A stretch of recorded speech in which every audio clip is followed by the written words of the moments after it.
We can't all carry medallions that connect us, Robert continued, but we can learn to see each other more fully, to look beyond our first impressions and fears.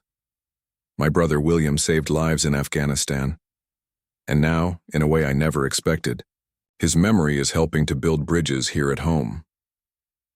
The discussion that followed was honest and sometimes difficult. People shared stories of misunderstandings, of fear, of times when communication broke down. Officers talked about the pressures and split-second decisions they faced. Community members described the anxiety they felt during police encounters. As the meeting ended, people lingered, continuing conversations in small groups. Emma proudly showed William's photo to anyone who was interested. Robert watched her, thinking how much William would have loved seeing her like this, confident, bringing people together, carrying on his legacy in her own way. 6 months had passed since the first community meeting. The program that Robert and Officer Bennett had started was now known throughout Millfield as the Badge and Beyond. What began with 30 people now regularly drew over 100 participants. They had moved from the small meeting room to the main hall of the community center. On a crisp autumn afternoon, Robert stood at the entrance of Millfield High School. He checked his watch and adjusted his tie. Today was an important day. They were bringing the program to the local high school for the first time.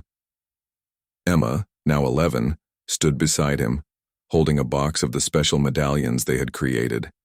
They were simple metal discs with 2 hands, shaking on one side and the words "Look Beyond" on the other.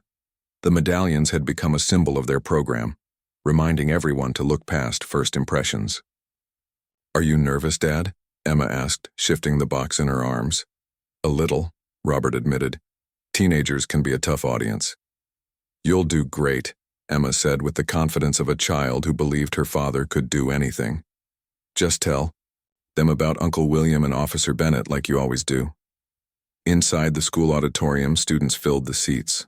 Some looked interested, others bored. Teachers stood at the edges of the room, watching carefully. At the back, a group of police officers waited, including Bennett, Thompson, and Officer Parker, who had become one of their most dedicated volunteers. Principal Lewis welcomed everyone and introduced Robert. As Robert walked to the center of the stage, he carried William's original medallion in his pocket, rubbing it between his fingers for luck. "My story begins with fear," Robert started, his voice steady. "And it could have ended with more fear or worse, but instead, it became about recognition, about seeing the person behind the badge and the badge seeing the person behind the wheel." The students grew quiet as Robert told them about the rainy night, the traffic stop, and the moment when Officer Bennett noticed William's medallion. He explained how that single moment had changed everything. "Small things can build big bridges," Robert said. "A medallion, a conversation, a memory. These things connect us when fear tries to keep us apart." Officer Bennett joined him on stage and shared his side of the story, how recognizing the medallion had changed his perspective immediately, reminding him that every person he encountered had a full life and connections he couldn't see at first glance. "Since that night," Bennett said, "I approach every stop differently. I remind myself that each person has a story, just like Sergeant Williams had a story." After they spoke, Emma and several student volunteers handed out the medallions to everyone in the room.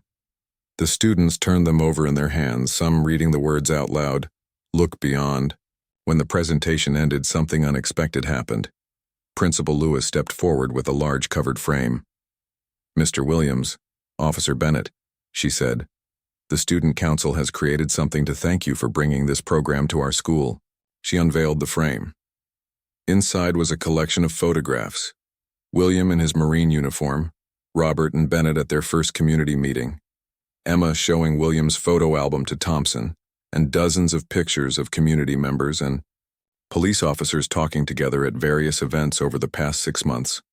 In the center was a larger version of their medallion, and around the edge of the frame, students had written messages of hope and understanding. "This will hang in our main hallway," Principal Lewis announced, "to remind everyone that recognition is the first step toward change." After the assembly, as students filed out, a young black student approached Robert.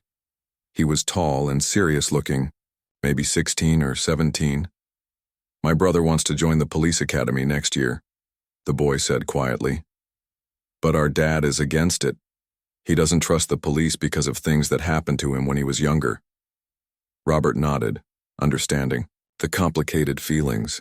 "Would you and your officers come talk to my family?" the boy asked. "Maybe if my dad meets people like Officer Bennett and hears your story, he might understand my brother's choice better." "We'd be honored," Robert said, touched by the request. Later that evening, Robert and Emma sat on their front porch. The medallion collection had grown. William's original Marine Corps medallion, the Look Beyond medallions from their program, and now a small version of the framed piece from the high school that Principal Lewis had given him to keep. "Do you think Uncle William would be proud?" Emma asked, leaning against her father's shoulder. Robert looked up at the stars appearing in the darkening sky. He thought about his brother, the quiet hero who had carried wounded men to safety, who had never bragged about his bravery, who had died too soon. And he thought about the unexpected ways William's memory lived on, creating safety and understanding in their community. "Yes," Robert said, putting his arm around his daughter. "I think he would be very proud. Not just of us, but of everyone who has been brave enough to look beyond what they first." As Emma showed them her photo album, Robert watched these two officers, men who in different circumstances might have been sources of fear, laugh, and share stories about William. The medallion that had caught Bennett's eye during the traffic stop now sat on the table between them, no longer just a keepsake but a symbol of connection. "Your brother changed my life twice," Thompson said quietly while Emma was showing Bennett a picture. "Once when he saved me in Afghanistan, and again when his story inspired me to become a police officer. I wanted to protect people the way he protected me." As spring turned to summer, Robert and Emma began meeting regularly with Officer Bennett and Thompson. Their friendship grew with each meeting. Sometimes they would have picnics in the park. Other times they would get ice cream at the small shop near the university where Robert taught. Emma always ordered chocolate with rainbow sprinkles, just like her Uncle William used to. One evening in July, as they sat on Robert's back porch watching fireflies appear in the yard, Bennett brought up an idea. "The police department is starting a new community program," he explained, sipping lemonade that Emma had proudly made. "We want to improve how officers interact with the public. After what happened when we first met, I've been thinking about how things could have gone very differently." Robert nodded. The memory of that rainy traffic stop still made his heart beat faster.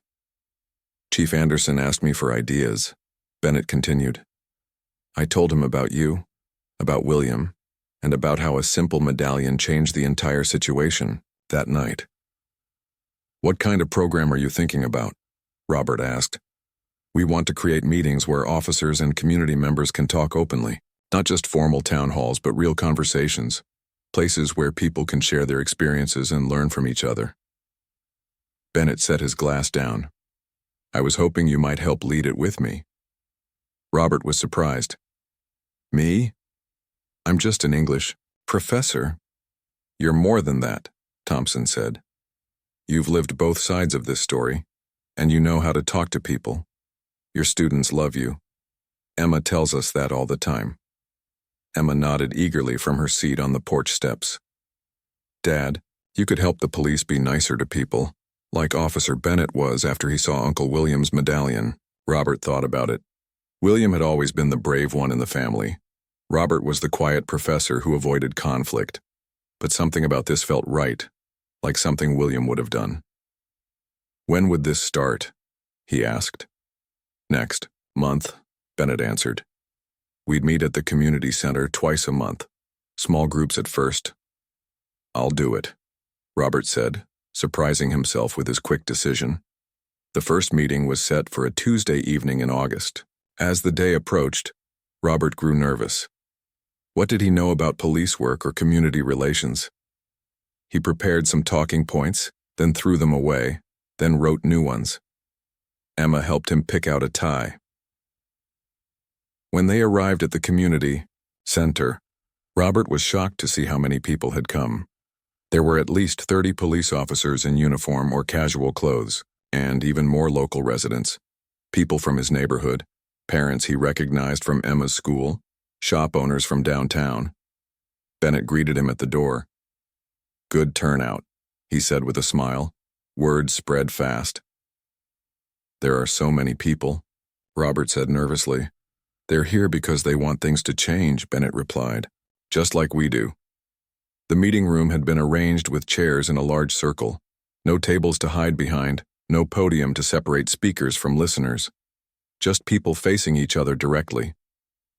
Chief Anderson opened the meeting with a brief, "Welcome," then introduced Bennett and Robert as the program coordinators. When it was Robert's turn to speak, he took a deep breath and stepped forward. "I'm not here as an expert," he began. "I'm here as a father, a teacher, and a brother. 3 months ago, I was pulled over on my way to my daughter's piano recital. I was afraid, thinking of my brother William, who died during a similar stop in another state. But something unexpected happened." Robert held up the medallion that normally hung from his keychain. This simple object changed everything. Officer Bennett recognized it as something connected to the Marines, and specifically to my brother who had served. A moment that could have ended in fear or worse became the beginning of understanding. As Robert spoke, he noticed Officer Parker standing near the back of the room. Their eyes met, and Parker gave a small nod of acknowledgement. He had joined their group meetings a few times over the summer, initially quiet but gradually opening up. "But under the circumstances, we'll just give you a warning. You should get it fixed soon." Officer Parker stepped forward. "Sir," he said stiffly, "I apologize for my approach. I didn't mean to frighten you." Robert nodded, accepting the apology, without words. He checked his watch and realized with dismay that Emma's recital would be starting in just a few minutes. "I need to get to my daughter's piano recital," he said. "She's playing tonight at the community center." "Of course," Bennett said. He reached into his pocket and pulled out a business card. "But I'd appreciate it if you'd call me sometime. I'd like to hear more about your brother. And maybe we could arrange for you to meet Thompson. He's on the force now too, over in Westville." Robert took the card, studying the simple black text. "I'd like that," he said. "Emma would too. She was only 7 when William died, but she adored her uncle." As he got back into his car, Robert felt a strange mixture of emotions. The traffic stop that had begun with fear was ending with an unexpected connection. The medallion that had hung from his keychain for 3 years, a simple reminder of his brother, had suddenly become something more. Officer Bennett tapped on his window before he drove away. "Drive safely, Mr. Williams. And tell Emma that Sergeant Williams' friends wish her luck tonight." Robert nodded, too moved to speak. As he pulled away from the curb, he glanced in his rearview mirror. The officers stood watching him go, no longer threatening figures, but men who had known his brother, or at least known of him. Men who respected William's memory. The community center was just minutes away now. Robert drove carefully through, the rain, the unexpected encounter playing in his mind. For 3 years he had carried his brother's medallion as a private reminder of loss. Now it had become something else, a connection, a bridge between strangers. William was still bringing people together, even after he was gone. Robert arrived at the community center just as the recital was beginning. He slipped into the back row, still damp from the rain, and scanned the small stage for Emma. She sat nervously with the other children, wearing the blue dress they had picked out together. When she spotted him, her face lit up with relief. Each child performed their piece. Some played confidently, others stumbled over the notes. Parents smiled proudly, recording videos on their phones. When Emma's turn came, Robert held his breath. She walked to the piano, adjusted the bench carefully, and began to play. The melody of Moonlight Sonata filled the room, slow and beautiful. Robert felt tears form in his eyes, not just from pride in his daughter's playing, but from all that had happened that evening. After the recital ended and the children received their certificates, Emma ran to him, her face glowing. "Dad, you made it," she said, hugging him tightly. I was worried when you weren't here before it started. I'm sorry I was almost late, Robert said, kneeling down to her level. I got pulled over by the police on the way. Emma's smile faded, slightly. She knew about Uncle William. Even at 10 years old, she understood why her father was always careful around police officers. Are you okay? She asked quietly. I am, Robert said. Actually, something amazing happened. One of the officers knew Uncle William from the Marines. He said William was a hero. Emma's eyes widened. Really? What did he do? He saved people, Robert said simply. He carried them to safety when they were hurt. That sounds like Uncle William, Emma said. She had been young when William died, but she remembered his gentle strength, how he would carry her on his shoulders at the park. As they walked to the car, Robert looked at Officer Bennett's card again. The streetlights reflected off the simple, white paper. Would you like to meet some of Uncle William's friends from the Marines? Robert asked. Emma nodded eagerly. Can we? I think so, Robert said. One of them is a police officer named Officer Bennett. He gave me his card. The next afternoon, Robert called the number on the card. Officer Bennett answered on the third ring. This is James Bennett, he said. Hello, Officer Bennett. This is Robert Williams from yesterday. The traffic stop. Mr. Williams, Bennett said warmly. I'm glad you called. How was your daughter's recital? She played beautifully, Robert said. I told her about you knowing William. She'd like to meet you if that's possible. I'd be honored, Bennett said. And actually, I called David Thompson last night. He's on shift today, but he's free tomorrow afternoon. Would you and Emma like to meet us at Riley Park around 3? The following day was Saturday, bright and clear after the rainy week. Robert and Emma arrived at the park early. Emma carried a small photo album she had made, filled with pictures of William. Officer Bennett arrived in regular clothes, jeans, and a blue button-down shirt.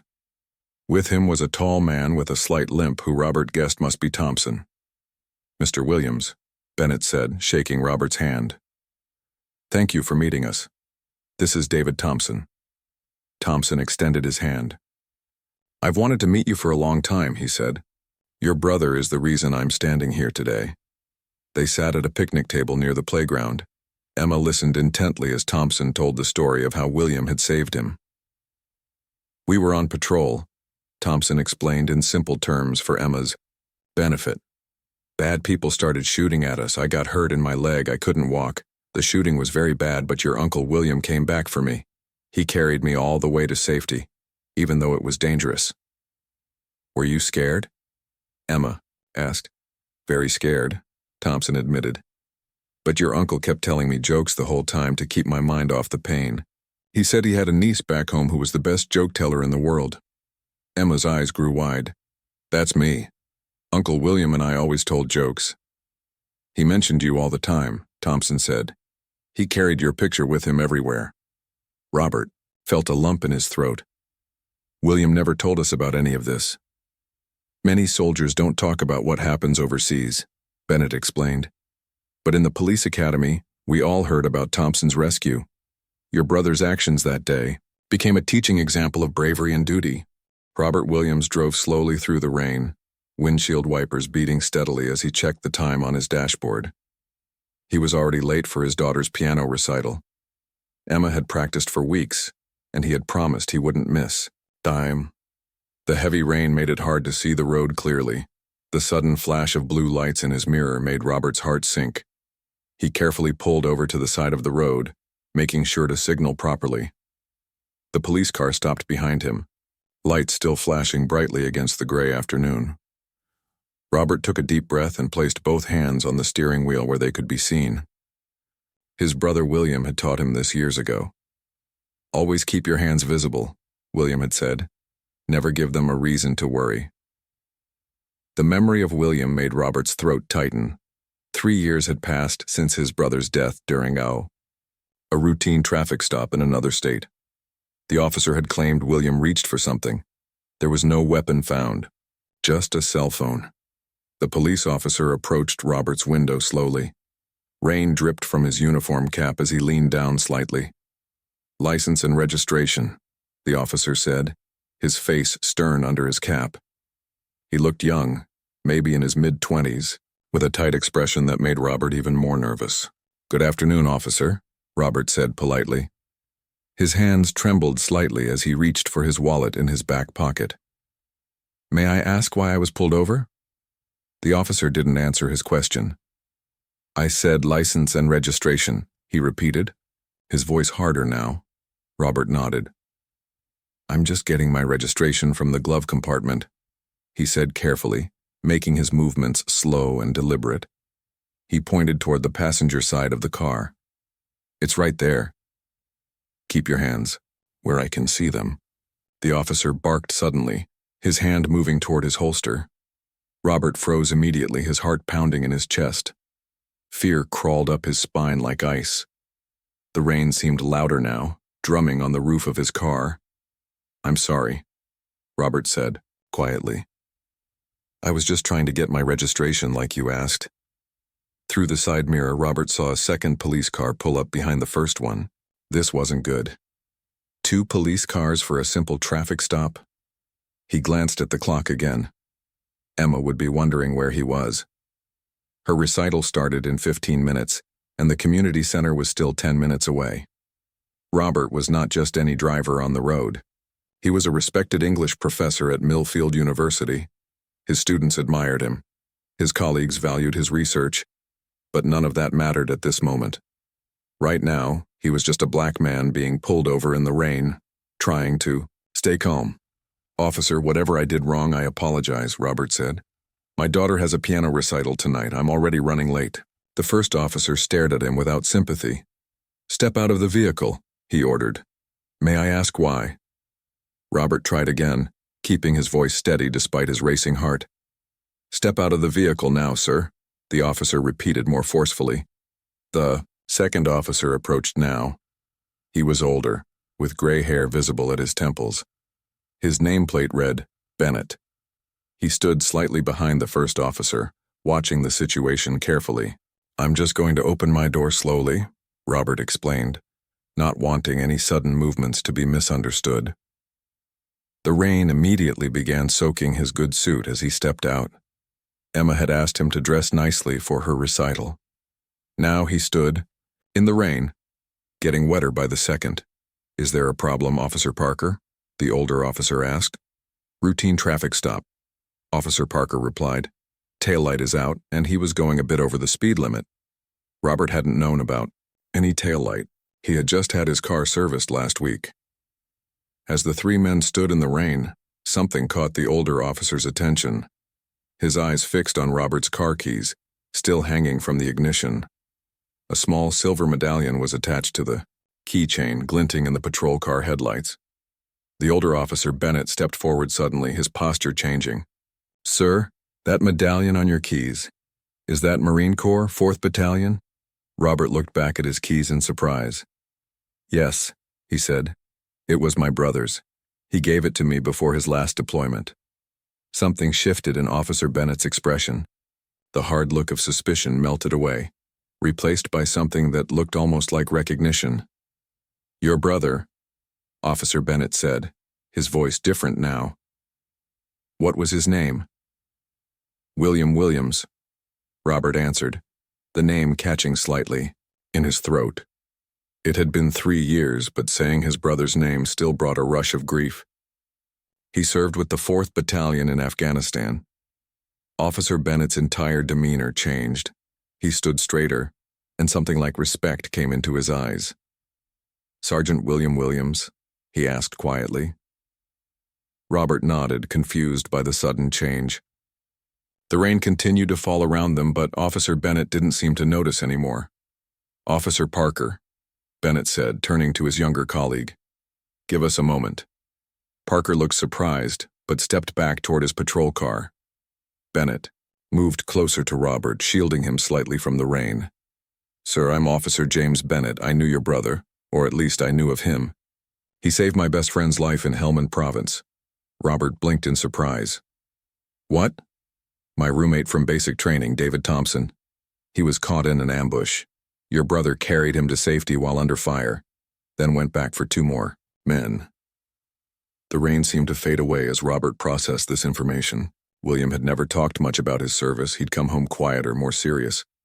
He'd wake up at night sometimes, breathing hard, but he'd never shared stories of heroism. "I didn't know," Robert said softly. "William never told us much about what happened over there." Officer Bennett nodded. "Many don't. But your brother, he was respected. When I saw that medallion, I remembered Thompson describing it. He said Sergeant Williams always kept it with him, said it was from his brother, the professor." "That's me," Robert said. "I gave it to him before he deployed." The revelation hung between them in the damp air.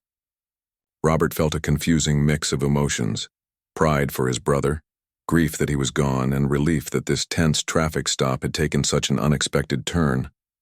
Officer Parker walked back over, looking uncertain. "Everything okay, sir?" he asked Bennett. "Yes," Bennett replied. "Mr. Williams here is the brother of Sergeant William Williams, who saved David Thompson's life in Afghanistan." Parker's eyes widened slightly. "The one who carried 3 men out under fire?" Robert was stunned. His brother's actions were apparently well known among these officers, yet William had never mentioned it at family dinners or holiday gatherings. "I'm sorry about how this stop began," Bennett said. "Your taillight is out. That's why Officer Parker pulled you over." Robert glanced back at his car. "I just had it serviced last week." "Well, the right one is definitely not working," Bennett said.